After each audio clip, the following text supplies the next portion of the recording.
Hello, welcome back to my YouTube channel, and this is Jovenal Narcisse.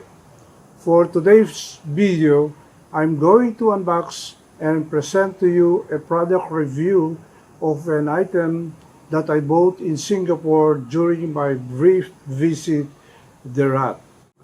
I have been wanting to buy this item, and Onitsuka Tiger Boots, which is called the Mexico Rinkan boots.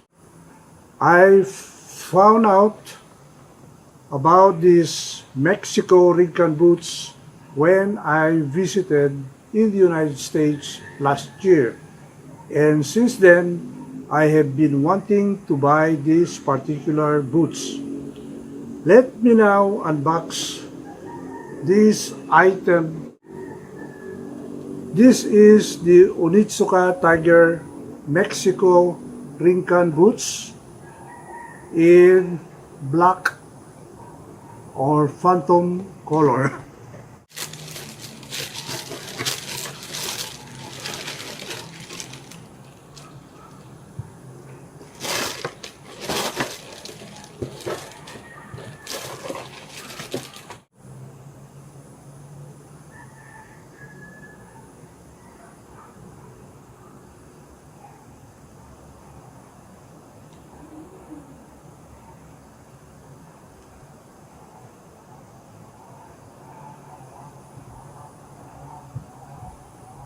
This boots is a size of 9.5 inches in regular width.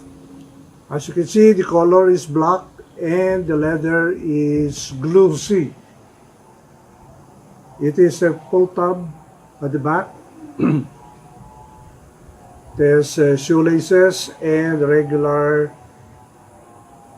shoe holes or eyelets. All the styles of the iconic Mexico Rinkan boots are now available with a glossy, high-density nylon upper, but this one is a synthetic leather. However, inside, the combination of classic style with high-quality material creates a refined look with a beautiful finish. In addition of the 3M Tinsulate, which is inside, a highly functional cotton lining. Let me unlace this so that you can see what is inside. Actually, there is a insole inside.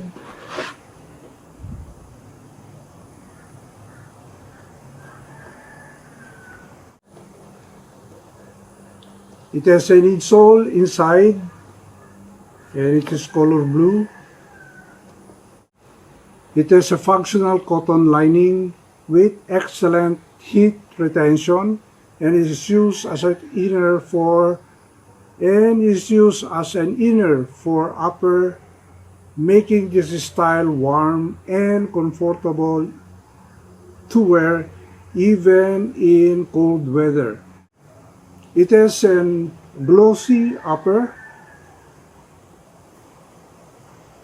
It has a high performance cotton lining inside. And it has an ortholite sock liner, the one that I've shown you. This one is called ortholite sock liner. The outsole is made of rubber, and this boots is made in Vietnam. Earlier this year, this kind of boots have reached the local Onitsuka Tiger Boutique stores in the Philippines, but this particular color and model that I like and want was not yet available. Actually, I wanted to get another model of this kind of boots, but unluckily, the size that I prefer, which is 8 to size 9 was always sold out. Not until I visited Singapore on the first week of December. I did not have any plans of buying any item of Onitsuka Tiger, but when I passed by the boutique store inside the Takashimaya shopping mall, I saw the Onitsuka Tiger boutique store, and I found out that they have this particular model, color, and style of the Onitsuka Tiger Mexico Rinkan boots. I decided to buy these boots for the price of 220 Singapore dollars, which is almost the same price with that one available on the online store of Onitsuka Tiger USA website. However, they offer a different type of uppers, and not this kind of uppers, which is all glossy synthetic leather. What they have there is a suede front part and a suede logo of the Onitsuka Tiger. And this is totally different because all the logo, all the linings, and all this lower portion are made of the same glossy synthetic leather. And this is very unique in style and model. I prefer to get this 9.5 size. It is bigger in size as the usual size that I've been using, which is from 8 to 9, because I prefer to use this with thicker socks. This will be my alternate hiking boots because I'm now using the Red Wing H083 in Hawthorne Mule Skinner leather as my principal hiking boots, and this will serve as my alternate hiking boots if I don't want to use the Red Wing Iron Ranger H083. Looking at these boots, because of the glossy outer leather or synthetic leather, this can be used as a formal wear shoes or as a casual or semi-formal shoes for, casual wear or formal attire. So this is a very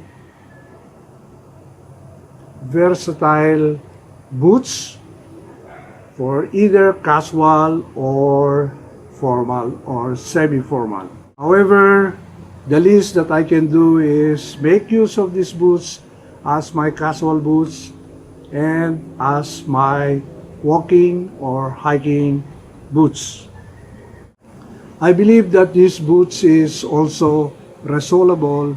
As you can see, it appears to be Goodyear welted 360 degrees, and if the sole will be